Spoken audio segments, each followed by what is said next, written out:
Support for this show, Politics Done Right, comes from politicsdoneright.com, publishers of How to Make America Utopia, Take Away the Economy from Those Who Rigged It, As I See It, Class Warfare, The Only Resort to Right-Wing Doom, It's Worth It, How to Talk to Your Right-Wing Relatives, Friends, and Neighbors, and other books written by Egberto Willis.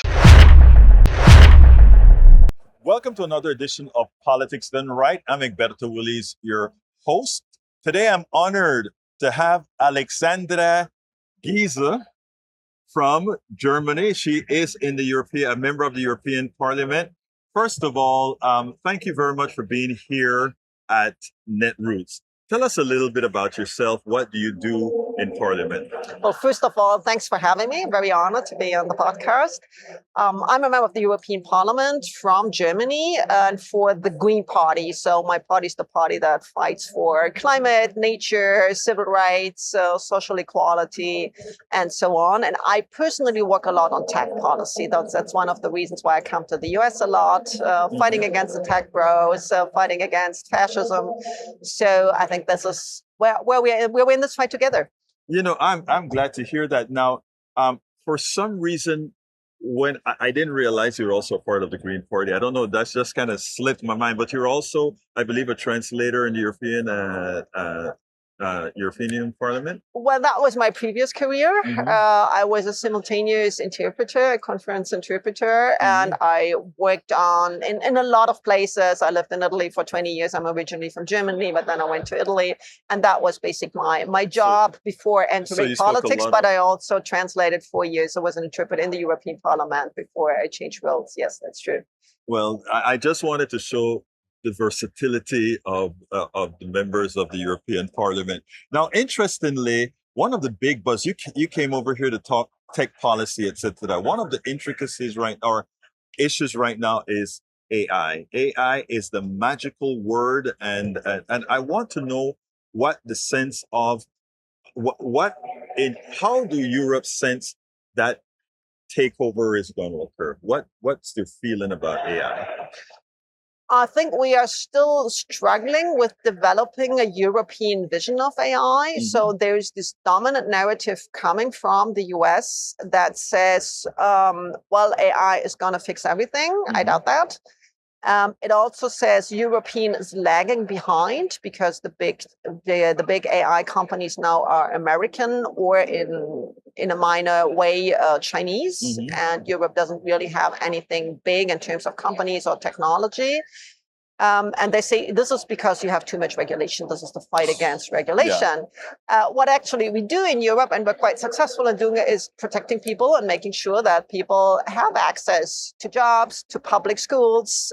We have universal health care. So a lot of things that you are fighting for in the US, we already have them. And the tech bosses are trying to take them away and taking our rights away. We also have comprehensive privacy regulation against surveillance. And so there's this big fight right now where the tech bros and the US administration are saying, well, if you want to catch up with us and have big, great tech companies, you have to give all this away. And I do not agree with that. I'm fighting for a European vision. I think AI can be beneficial in a bunch of areas. For example, medical research, improving the resource efficiency of our industries, in the engineering industry, for example, in the automotive industry. I think it can help to do something to help to save the climate in terms of grid efficiency. But the dominant AI model coming from US tech companies right now, which is based on large language models, is not doing that. It's doing exactly the contrary. It's ruining the planet because it takes up enormous amounts of electricity, of energy, the water consumption, and you're experiencing that in the US right now. And it's taking people's jobs away. So this is not the kind of model we want. And so in Europe, there's this fight between those who want to just take over the US model and say we just have to catch up and run after the US and implement everything that the US administration is telling us to do. And the people like me and many others who are saying, no, we need a European version of AI. We need a European version of tech, where tech and AI really serve the people and do not destroy the planet, but rather save it. So this is a little bit, the tensions we are living right now in Europe. I've been trying to push this in the United States as a concept I wish, I don't know if Europe is as well, but right now we have the tech bros or in the United States, and I don't know who would be considered the technical companies that do AI in Europe and beyond. But my question to you is, when or who will pick up that mantra and say that AI really cannot be owned, just like there are certain things that cannot be owned. AI can be maybe rented, but AI can't be owned because it is a composite knowledge of us all. I mean, there's nothing in AI that was created by AI. It was just mimicking the knowledge of everything we know, done, clicks, whatever. When is somebody going to come out and put a break and say AI is nothing, it's nothing that somebody can own? That is something we have been saying. I think that the term AI is not very precise. Not at all. What exactly are we Right. talking about? One of my favorite AI authors is Karen Howe, who wrote Empire of AI.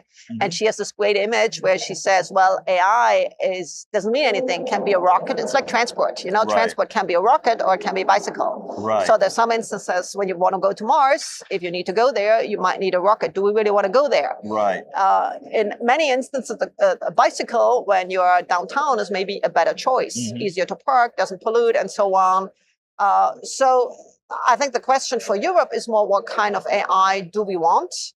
And I think what we do want is smaller AI models, AI that actually serves humanity. Right. And so it's not the abstract question of ownership, but what are the conditions within this AI is developed and operates? That is one issue. I think the other one is what you might be referring to. What about the people who actually produce the content that AI is trained on? Right. What about the creators? What about the authors? What about the artists? What about the filmmakers, the actors? But also about the journalists who write the articles that AI feeds on. So this is a big discussion we have in Europe because we have a lot of people producing this content, and US AI companies are just taking it and that's monetizing it through advertising to our own people and taking the money away. So one angle we are approaching is under copyright. Because one thing is having the philosophical concept of you can't own it, but I'm a policymaker, so I have to operationalize that in some way. And one angle is copyright. The problem with copyright is that the rights holder, this is what technically the people who create the content are called, they have to sue the AI companies, because we have legislation protecting that. And when I talk to publishers, for example, they will tell me, well, I know Google is stealing that content because I own the local news outlet who was the only one reporting about that particular story or incident. But who am I to sue Google? They're going to outsue me in a way. I have my legal department is one lawyer, and there's no way to go against that. So what we have to tackle is that kind of power asymmetry. And that requires a bigger approach, and also that basic idea that they can't steal it. They have to pay for it. They have to ask for permission. The problem is that, like in the US, there's this magic word that's innovation. And so they come on, well, this is innovation. No, this is theft, and I think we have to have the words to call it out and act on that. So we need both things. We need the narrative to say, well, this is not innovation, this is theft. This belongs to people. If I go into a house and take your property and then I sell it to somebody else, oh, well, this is really innovative. I got this great truck. This is really innovative. I'm so quick stealing it. It's still theft. So that's the narrative we need to establish. I think this is what you're getting at. And then decide, what should be public in that space. And the other one is actually coming up with pieces of legislation that make sure they can't steal it. And I think in the media area, one interesting idea we are working on in Europe is let's have social media that are not controlled by the same companies. So I'm working and supporting a bunch of initiatives that try to build a European infrastructure for social media, where media content could be protected against that kind of stuff. We also need technological methods to do that. That's not so easy, but we also need the spaces. And that's super important also for democracy, because what happens now on TikTok, on Instagram, on Facebook, is that always the most violent, the most hateful, the most polarizing message goes through because it's amplified by the algorithm. And we need to change that algorithm, but that's going to be a really hard fight. We need to get rid of engagement-based ranking. At the same time, I think we need to build alternative platforms that people can go to and have a real conversation where also opinions are heard that are not hateful, that are not racist, but that promote inclusive societies, peaceful societies, that promote compromise, progressive values, and that they can be heard in the same way. And that's something we're working on. And the question is always how do we get people to go there? Right. And getting media content there and protecting that media content against theft is a good way to do that. So that's one of the ideas we have in Europe and we're working on. And that is so important. And the fact that it's disconcerting that when you mention that some in Europe would like to follow the American model, when the American model on everything has failed, absent the capital portion of the model. Yeah. Healthcare has failed. Utilities have failed. Even for other infrastructure has failed. Why would Europeans want to adapt after they have rebuilt with universal healthcare, with childcare? Yeah. Why would there be other than, please explain. You're the European here. I think we have a problem of capture of our elites by American elites, by the current US administration and by the tech billionaires, because they're extremely influential. They use all now the government influence and all the money they have to lobby our elites. So the story we are hearing in Europe is the US is incredibly successful. There's high productivity. They have all these super innovative projects that Americans are so happy about. You do want that in Europe. Europe is lagging behind. Europe is not doing well. That's a story they are telling our governments. And I see these companies like Google, like Palantir, having very, very easy access to our governments, having very easy access to the European Commission. And when these kinds of Europeans come to the US, they don't go out, to the suburbs. They don't go out to the countryside to see how real Americans live, how they struggle, how they have 3 jobs, how they don't have time to see their friends and family, how they don't have access to health care. They don't see that. They stay in 5-star hotels, or they go to Silicon Valley and go into these really, nice looking companies, these nice spaces, and all looks very new. And they never go to the places where the working people live in America, who are the big majority. They don't see that. They don't see how, when they have to go from one place to another to take a plane, they don't see how the public infrastructure for normal people breaks down. They don't see the electricity bills of people in Virginia. Right. And this is the message that I'm trying to take back to Europe. The average European has so much better quality of life than the average working American. The problem is that a lot of our owners of our companies also believe in that kind of message. And they think, well, everything is better in the US and productivity is so much higher. No, productivity isn't higher. Just Americans work so many more hours. And they're trying to impose that on us as well and say, well, you have all this privilege, all this healthcare, you don't work enough. And this is why we are lagging behind. But, who's lagging behind? Americans are lagging behind in terms of quality of life. And you can measure that in life expectancies. Europeans live longer, actually. This is a very clear measure. This is what nobody ever talks about. So I think we need the American voices to come to Europe and say, well, you have amazing quality of life. We want to learn from how you're doing that and tell our people, well, you're actually doing well, and let's work together to do better on both sides of the Atlantic. It is. I find it shameful that people don't understand the difference between averages and medians. Exactly. They don't understand those differences. And if there are 10 Americans living extraordinarily well and 100, or rather 90 living poorly, it looks good on paper, but it's not the case. And that's why I'm glad that we have, first of all, that you come here and you encourage others to, hey, you need to go. You don't only need to centralize in the United States. You need to expand your wings to bring Europe into the real America, not Europe into America, but Europe into the real America, and let them see what is going to, what's really happening. It's an interesting, always spoke about was AI, but you were able to evolve that AI into actual social a social domain, which I think is so very important. Um, but let me just ask you a little off topic with respect to what the war in Iran is doing to the economies of the European Union. Yeah, happy to take that question. May I go just back a little bit just to give you an Absolutely, example? please do. Just 2 points. I mean, why do I come from AI to societal issues and the broader picture? Because AI is not a technology. It's not even a bunch of technologies. It's an infrastructure of power. It's an infrastructure that allows the people who already hold most of the power to concentrate that power even more. And that is a global infrastructure. And this is why we're in this together. Thank you for making that is the most important statement you have made thus far. That is the most important statement you've made thus far.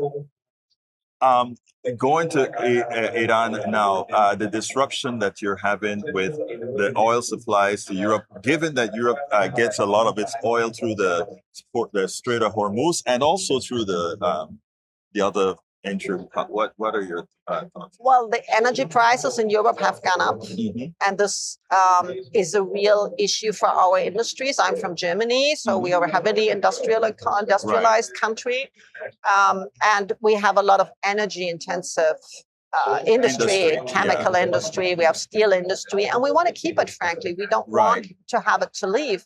And we already had high energy costs previously. This is a very specific German situation because we bought a lot of Russian gas.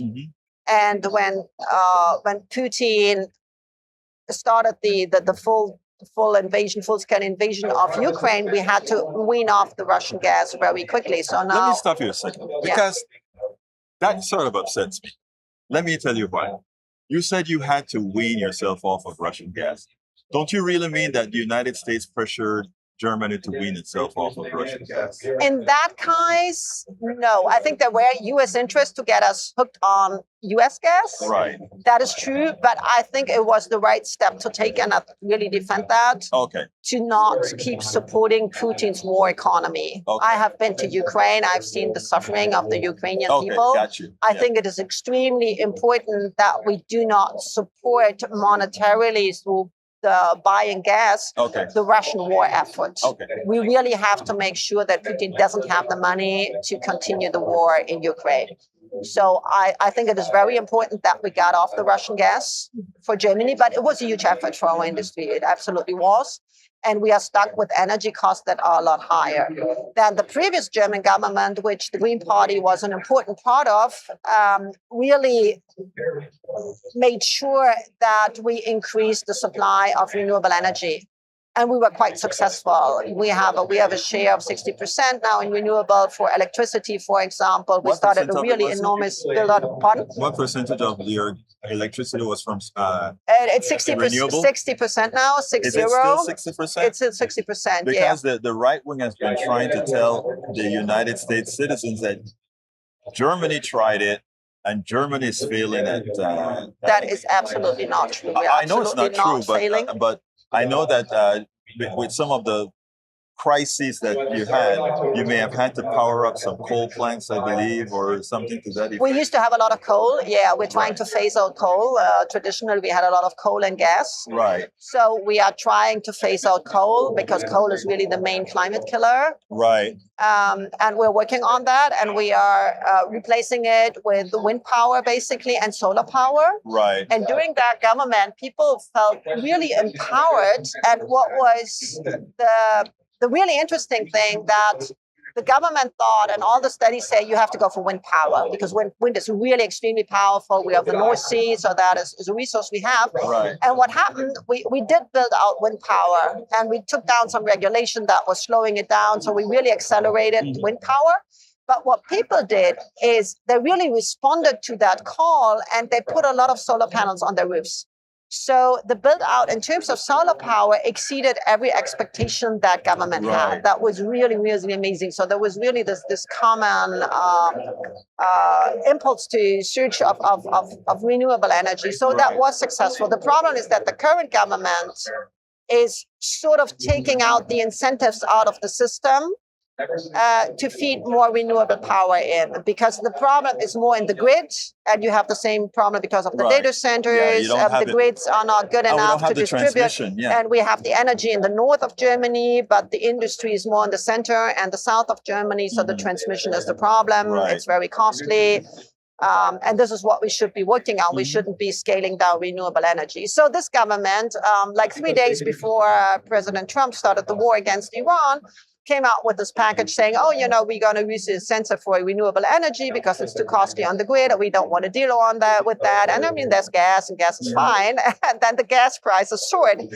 And so now we are stuck sort of with this conundrum that the current government doesn't want to increase renewable energy because they don't want to solve the grid problem because it's too costly. And at the same time, gas and oil are becoming very, very expensive. We don't have, you know, most of our oil doesn't go through the Strait of Hormuz. That's more a problem that Asia has. We have long-term contracts. It goes through the Mediterranean. But, well, we have long-term contracts, And, but, you know, the impact on Asia is so big that now Asia is ready to pay anything to get it. So we are competing and, you know, the long-term impact is really high energy costs. And what we are risking is really a deindustrialization because we are not able to produce enough energy. So what we should be doing is really work on the grid very, very quickly and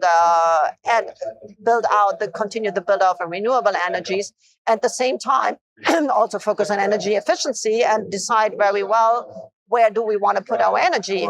And this is where the US comes back in, not only through the Iran war, but also they're trying to build data centers in Europe as well. And so there starts to be a competition for energy between US data centers, European data centers, and our classic traditional energy intensive industry.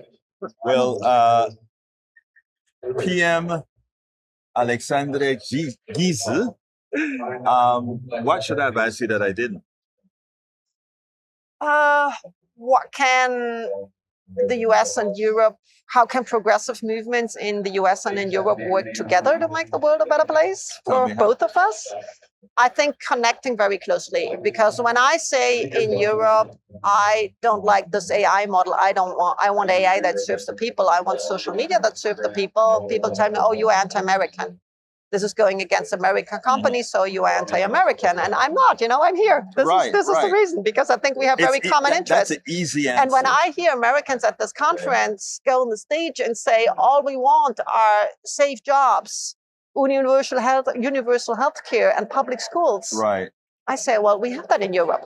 We can tell you how to do that. We can help you. We also have legislation to rein in the tech giants. We just can't enforce it.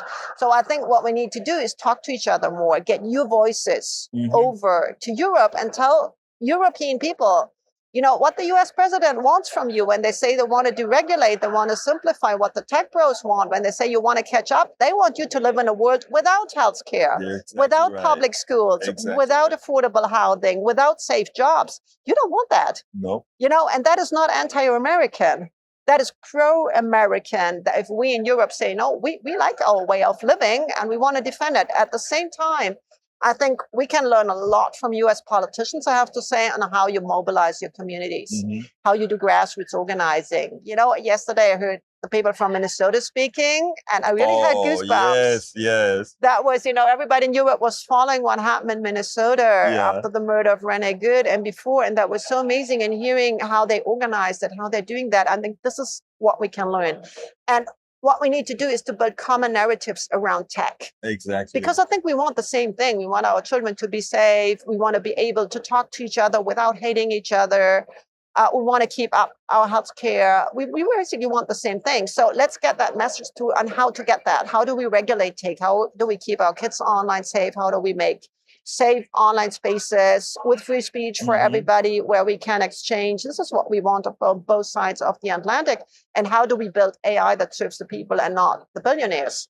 So let's talk to each other and how to do that. And then when you elect the Democrat in 2028, make that happen. European Union Parliament member Alexandra Geese. And I got it right. That's correct. Thank you so kindly for this interview. Thank you so much for having me.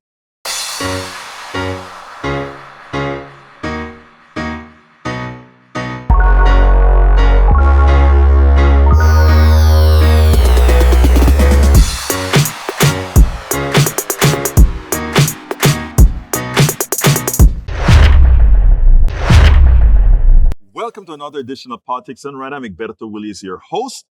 Before I get to this special person here, I want to remind my audience that this special person I interviewed 2 years ago, and you guys heard how I spoke about this special person in the article that I wrote about this young lady. We're here with Analilia Mejia. ¿Cómo Analilia, está? ¿cómo estás, mi Yo hermana? aquí tranquila y quieta. I'm chill but fired up. Okay, now that I did it that way, that was my Okay. friend. Yes. Okay?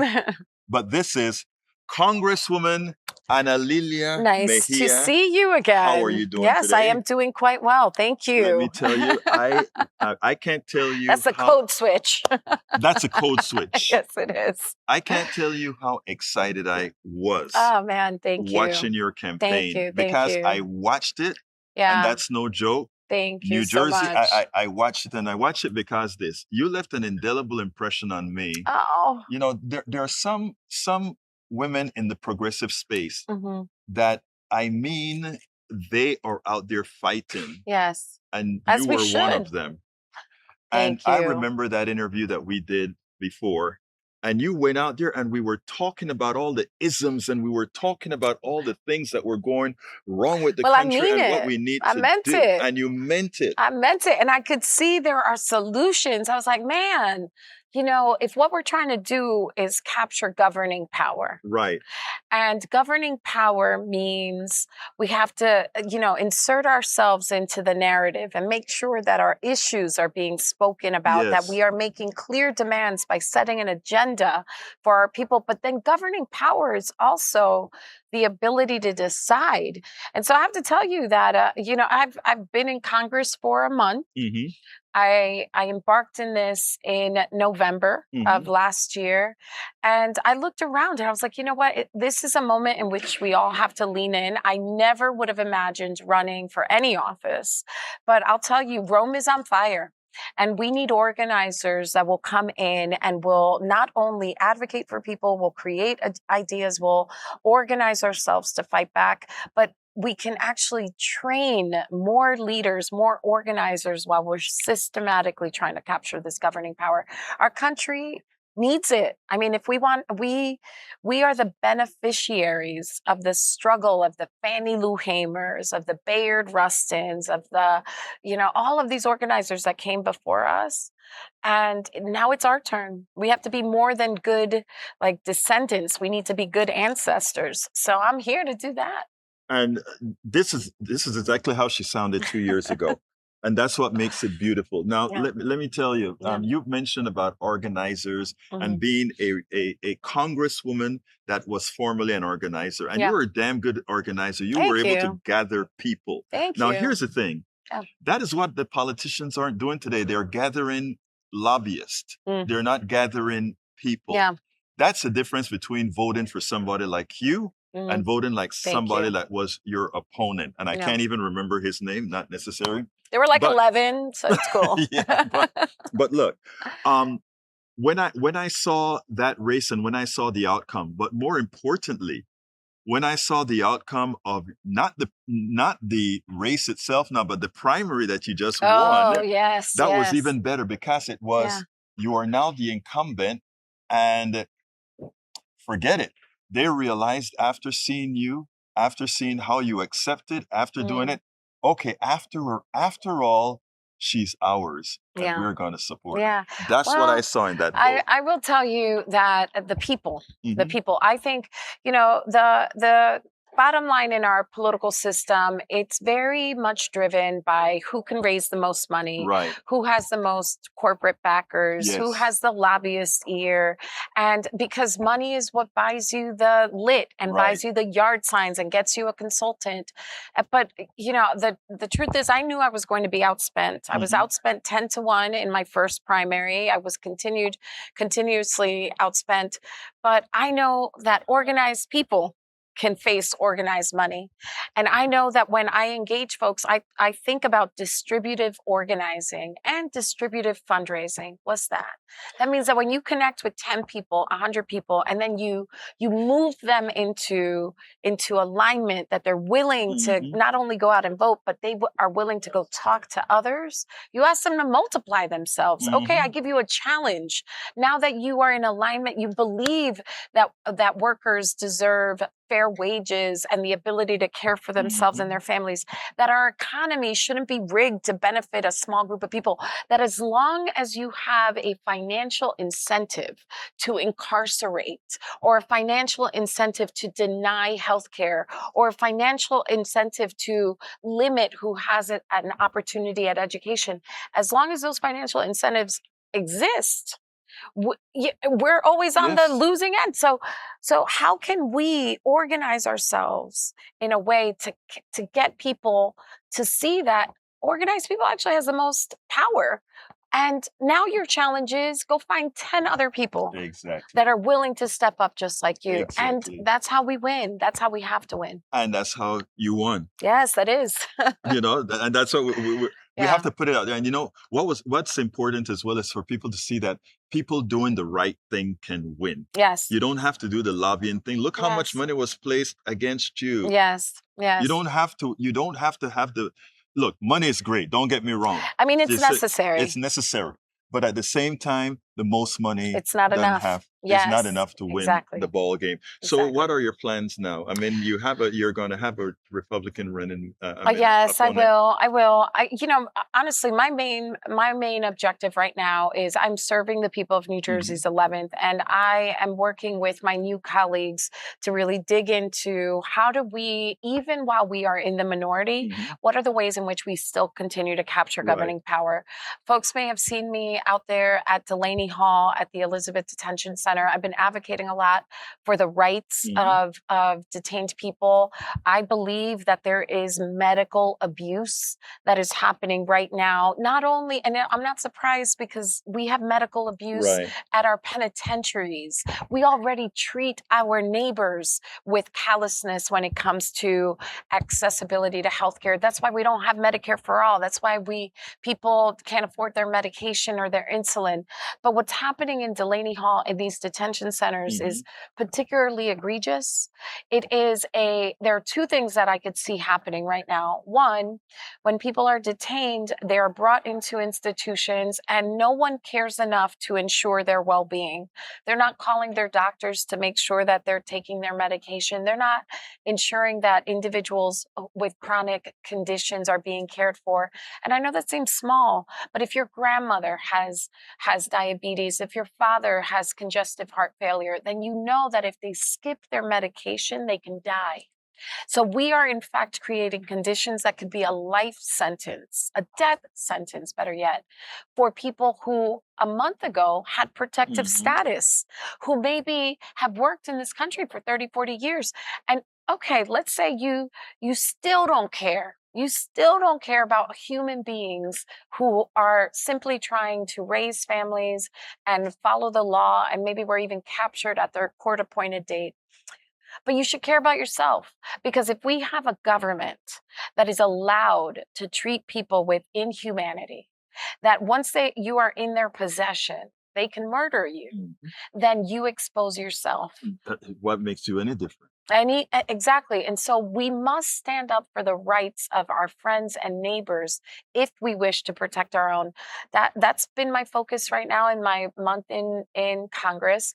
What are the legislative fixes I could take? What is the oversight that I could carry out?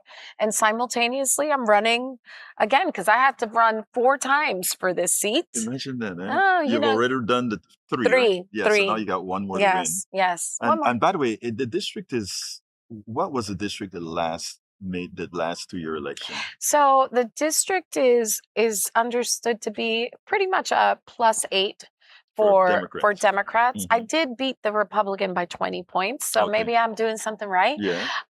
But bottom line is, it's the kind of district that is, should be winnable for Democrats, but that doesn't mean that any old blue should do. right? Exactly. We could have the kind of Democrats who capitulate and line up with Republicans all day. We've had that before. We could have the kind of Democrats that won't really challenge institutions. We've had that before. So I think right now, what we are called to do across this country is to really rise to the level of that the threat actually warrants, because they mean business. These authoritarians are cruel, are evil, and are very money hungry, and we are the only thing standing between them and another zero in their offshore bank account, and they want that zero Badly. badly. And they'll do anything for it. Anything. Now, Congresswoman, when you smile when I said Congress, you're not used to it yet? I'm not used to it yet. Well, look, I am going to make you used to it, because when we are doing this interview, you are Congresswoman. Yes, thank you. Thank you. Mejia, Congresswoman Mejia. The wildest dreams of my ancestors, y'all. Congresswoman Mejia. Yes. This is I know, it's fantastic. Congresswoman Mejia. The one thing I love is that you said Medicare for all. Yes. But to do that, we need we're tax going to have a fairness. lot more of you going in there. Oh, yes. And I think we can have a lot more of you with the organizing, I mean, you're a great organizer, and I think you can organize now in the Congress. I'm trying, but I have to tell you, there's some organizers. I think you're going to speak to one in a moment. There are a few organizers in Congress now. We need to, this is the game plan, y'all. We need to elect ourselves into these positions, and not just Congress, Senate, state houses. I mean, everywhere. We need to capture these levers of power so that we can use them for the collective good. In Congress, I often reminded people, John Lewis was an organizer, good, bad, or ugly. Barack Obama was an organizer. Now in Congress, we have a set of progressive organizers who know how to build power. You're going to talk to my sister from another mister, Delia Ramirez. I'm sure if you've ever had an opportunity to talk to Greg Kassar, to Maxwell Frost. Tomorrow I speak to Maxwell, and today I speak with Delia Ramirez. Yes. These are folks who understand that what we are called to do in this moment is bring people into alignment, to make sure that we're shaping a narrative, that we're making clear demands, that we're capturing and moving the levers of power. What you often see is a politician will run for office. And I want you to imagine that it's like you're running up to a lever, okay? And then they hover their hand over the lever, too scared to pull it because they don't want to upset donors or lobbyists or corporate interests. But why did you run to capture the lever? Get out the way. Exactly. Get out the way. If you're not bold enough to take action that helps the many, then you shouldn't run. You know what is a good thing?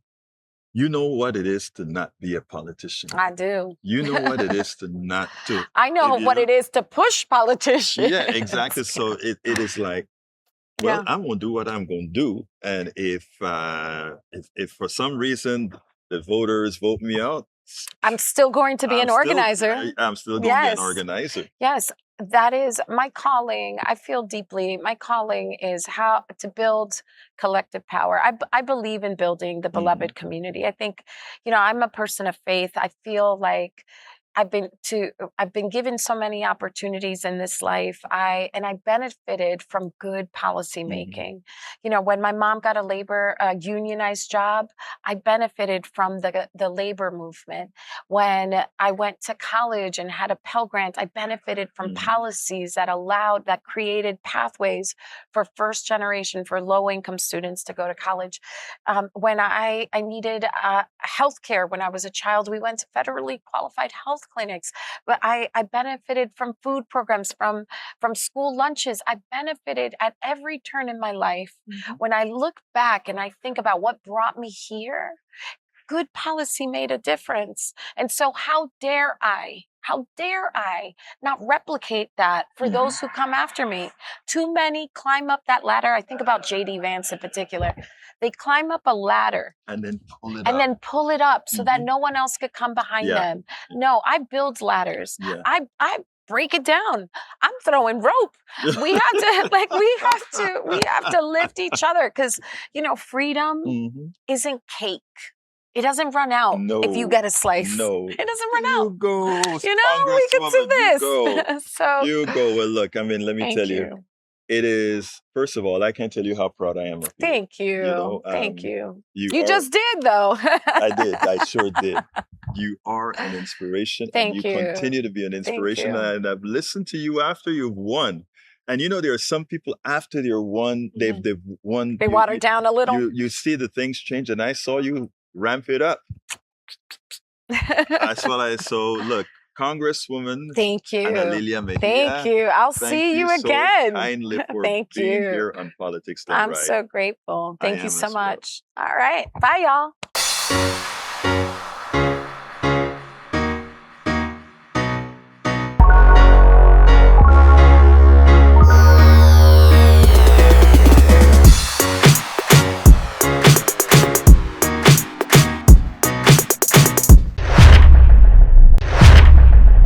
Welcome to Politics Done Right. My name is Egberto Willies. Today I'm with somebody that our audience is going to say, wow. Anyway, I am with Rich Logis or Logis? Logis. Which Logis? How you doing, my friend? Good morning. Happy Well- to be here. Good to be with you. It's good to be with you too. Rich is with Leaving MAGA. So we have a chat. We want to talk. How you doing, my brother? Doing great. Our organization has never been busier. We provide support services for Right. people who have left MAGA, for people who are having doubts about their support for the movement, Right. and also for friends and family. We do support groups every week for those who have close friends, loved ones who are still stuck in the thrall of the MAGA movement. Now, is this an online thing that you do, or is it in person, or both? So we are expanding to in-person events. Right now, our members are all across the country. So it is predominantly online at the moment. We have leaders who range from the East Coast down to the Southeast, where I am, out to the West Coast. And our leadership team continues to grow. I think there are more people than ever who are in MAGA who are privately leaving. I think there are more than ever who are quietly having doubts. So we're trying to provide for them a new community and a new support space, a destination, an off-ramp and an exit ramp for them to finally leave MAGA. I want to say something here. I tell my audience all of the times that no matter what the reason was that made you attracted to MAGA, that for the good of the country, for our own well-being, that we need to give guys like you an off-ramp. And not only do we have to give guys like you an off-ramp, we need to give you an off-ramp that doesn't completely say, why the hell did you do that? You know, and all of that kind of stuff. But that said, I want us to have an honest discussion. So I want to ask you, what made MAGA attractive to you? So I was somebody who believed that the two parties were the same. I felt that democracy had failed most Americans and that elected officials most represented the wealthy and the powerful. And even though Trump came from that world and ran as a Republican, with someone with no political, no military, no government experience, I was very seduced by his outsider status. And I felt that what we needed to do was burn the entire system down. I was attracted to that. I felt that Trump was someone willing and able to obliterate the established political order. And I had believed that if Hillary and the Democrats had won, that the Democratic Party would have seized power indefinitely. To say that now sounds delusional, but it's what I believed sincerely at the time. And what MAGA also provided for me was something I had never had before, which was a political community. And I developed a second family with my fellow MAGA compatriots. And as embarrassed as I am to admit this, sometimes that second family took precedence over my own blood family. And I devoted time and money to my MAGA activism instead of to my business and my family. I wasn't just a supporter. I worked on the campaign. I wrote part of the call script for the campaign. I professionally produced a podcast. I was a aspiring MAGA pundit. I had bylines in places like Fox and The Federalist, spoke at Trump groups, was a sponsor of Trump groups. I worked on the 2020 campaign. I made donations to the 2020 campaign. I was unapologetically public in my support for Trump, but that was until 2021 when the cracks started to form a little bit. And the first accelerant to my... I don't want to go to what broke you first. I want to continue with what got you there. And like I said, you named a lot of things that I hear all the MAGA people name, except things like ethnicity and race. So that what I want to ask you about that is, how much did being against the other play in your domain? And again, what I want out of us here is, like I said, I don't believe in things like race, etc. I think that's the stupidest classification because it makes no sense.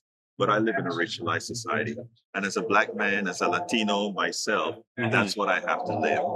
And there are a lot of white guys like yourself, right, that have been culturized to look at somebody like myself, a Latino, a Black man, or other just Latinos, etc., with somehow taking away your birthright.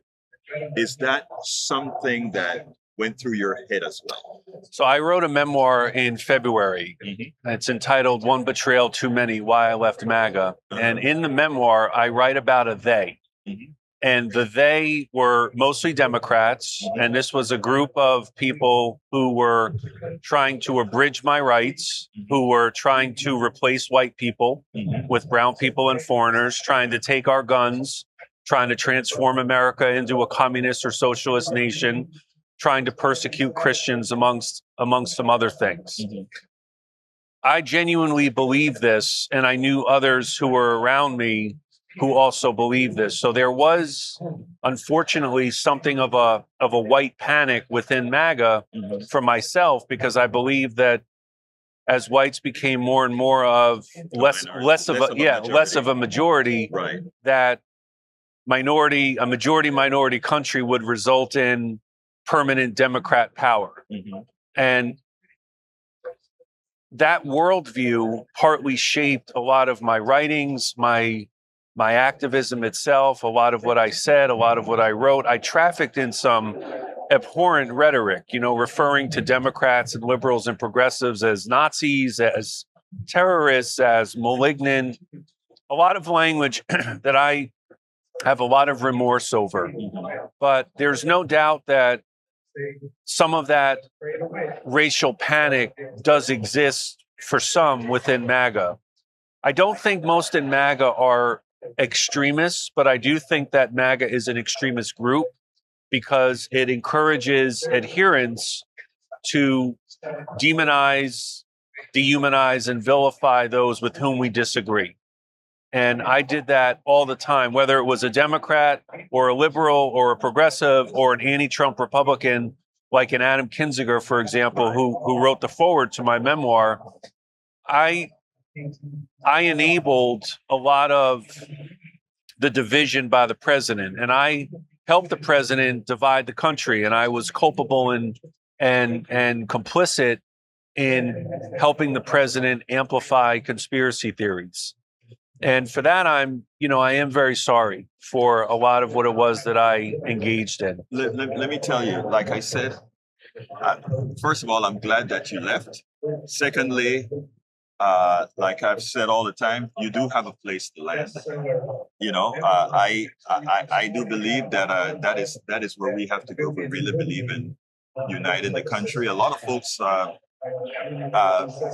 It's going to be a lot harder convincing a lot of people.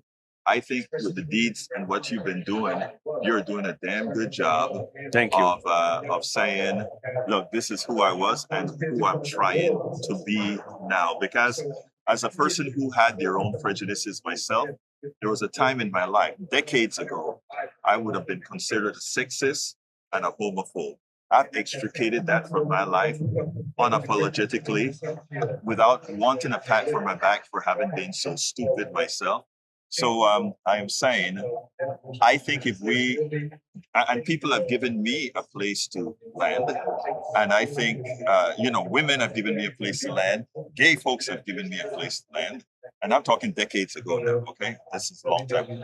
And I am glad that many have given you a place to land. I think if more of your wordiology comes out, I think it will do a great job, especially in these times where you can continue. So tell me, what else are you doing to kind of help, not only help people who have left MAGA, but what are you going to do to try to express widely why it's in the best interest of themselves and their country to get rid of that ideology? So we've been doing a billboard campaign across the country. We've had billboards go up in 18 states and more to come. And the message on the billboard is very simple. It reads, "Having doubts, you're not alone." And when you leave MAGA, it's not enough to just distance oneself from the president. You have to repudiate the lies, falsehoods, and conspiracy theories of MAGA. You know, if you look at figures like a Tucker Carlson, for example, he might be distancing himself from the president, but he hasn't actually left MAGA. Right. And it's important to make that differentiation and that distinction. So in addition to just renouncing the lies, falsehoods, and conspiracy theories, we want to reintegrate people back into democracy by building up democracy rather than tearing it down, which is what I wanted to do. And the way that we define that is by making the continued case that we agree as a country, despite our differences, polarization, and divisions, we agree more on important issues than we disagree. And even though we don't have an ideological purity test, everyone who truly leaves MAGA winds up voting Democratic. They don't vote Republican. Even though I consider myself a centrist and I'm a registered independent, I voted Democratic up and down the ballot in 2024. And I worked on Kamala's campaign. I was a co-chair for a committee in Florida. I did media on behalf of the campaign. So I was publicly all in for Kamala, and I'm sorry we didn't get the outcome that we wanted. But in addition to all of that, we want those who are right now in MAGA who are having doubts to know that there are others who have gone through a similar odyssey. We know what they're going through, and that it's okay to change your mind. And it's important for those who have never been MAGA, to their credit, to welcome those who decide that this is not a movement that they want to support any longer. And I am very encouraged by a lot of the conversations I'm having here at Netroots Nation by Democrats and liberals and progressives who are saying, you know what, we're not wholly blameless for what's happened in our country either. And we need to welcome into the big fold, the big 10, those who decide to leave, because what better advocates to empower people to leave MAGA than ones who have gone through that journey? I mean, that is so true. And again, like I said, thank you for the work that you're doing. Atoning as one who's done it is refreshing. It also opens doors. So thank you for what you're doing, Senor Rich Logis. Thank you. I said it wrong. You said it. No, you said it right this time. You had it. Okay. Well, you got it. You got the Logis pronunciation down right. Great. Well, look, thank you very much for what you're doing. Keep doing it and work at it. I think we need that coming together and that changing of, in a lot of ways, how we were reared. And once we change that, think about the country we could have. Yeah. Have a wonderful day, my brother. Thank you. And welcome to Netroots Nation 2020. Thank you for having me. All right.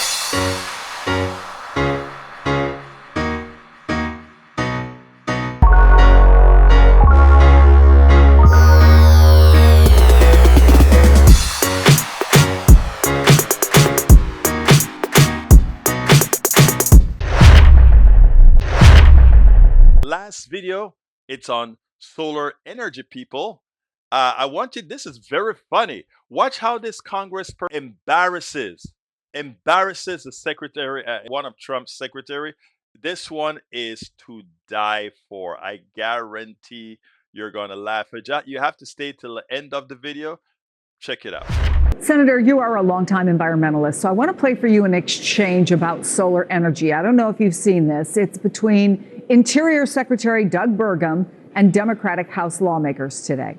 In my home state of Nevada, solar energy is the predominant, clearest choice when you look at new capacity of cheap energy coming online. All of these projects you're describing in Nevada have one thing in common. When the sun goes down, they produce zero electricity. It's true on an incremental basis. You may have an incremental source, but it doesn't work. The whole machine doesn't work when the sun goes down. And there's examples from around the world of this happening. I request unanimous consent to enter into the record this amazing new technology that apparently the Secretary is unaware of. It's a battery. That's from one of the men in charge of our country's energy conservation infrastructure. What do you make of that comment, that solar energy doesn't work after the sun goes down?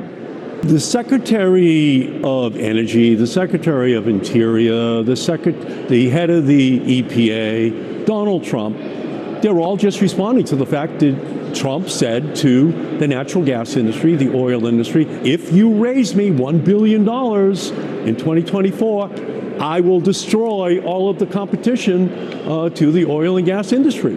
And that's what we're seeing in their testimony. Of course, solar is working. It's working too well. That's the problem that the fossil fuel industry has, because solar plus battery is absolutely the most affordable way to generate electricity in our country right now. It makes it dependable. It makes it reliable. It's happening in countries all around the world. 92% of all new installed electricity capacity in the world last year was wind and solar and battery. Trump and the oil industry, the gas industry, they are petrified at this innovation revolution coming from solar, coming from wind, coming from batteries. It can displace natural gas in the future. That's what they're afraid of. He's put oil and gas people in charge of the agencies that has given them the ability then to try to destroy solar, destroy the future, destroy the more affordable and, by the way, secure way of generating electricity, because we now once again have learned the lesson that the price of gasoline is set in the Strait of Hormuz. There's no other solution than wind and solar and batteries, so that we can generate the electricity to plug in all electric vehicles so we can say goodbye to the fossil fuel era. That's what Trump's cabinet secretaries are talking about today. The protection racket, the mafia protection racket of the existing industry. Support for this show, Politics Done Right, comes from politicsdoneright.com, publishers of How to Make America Utopia, Take Away the Economy from Those Who Rigged It, As I See It, Class Warfare, The Only Resort to Right-Wing Doom, It's Worth It, How to Talk to Your Right-Wing Relatives, Friends, and Neighbors, and other books written by Egberto Willis.